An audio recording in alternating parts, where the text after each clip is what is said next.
Amaphoyisa avuke ekseni namhlanje anikela emjondolo yasezamimpilo nalapho okuhlala khona amazamazama. Akwazile ke ukushaqa izikhali ezisetshenziswayo, abopha nabanye asebebuya phansi emathunjini omhlaba. Hayi ngizizwa right. Awusazi? Angisavani sengibotshiwe ngingafanga. Unesikhathi esingakanani mfethu wenza lo msebenzi? 2 weeks and hayi manje sengingenile 2 weeks and 3 days. 2 weeks and 3 days ngiphansi.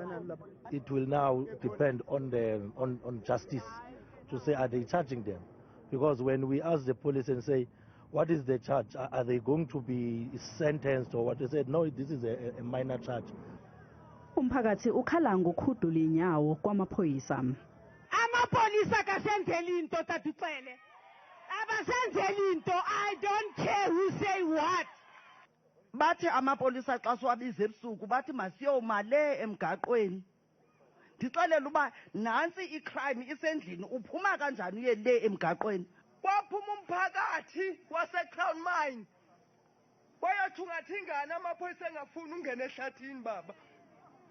Akuyibona abantu okumele basize baba. Saphuma singaka sizali kwazi xa ungena ehlathini sayidela.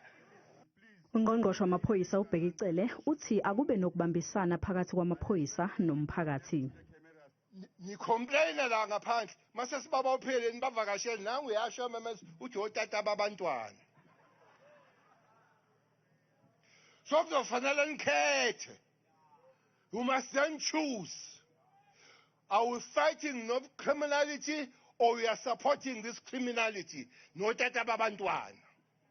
Izakhamuzi zifuna ukuthi kuqedwe ngale mjondolo. Zikholwa ukuthi yiyo efukamele lababantu.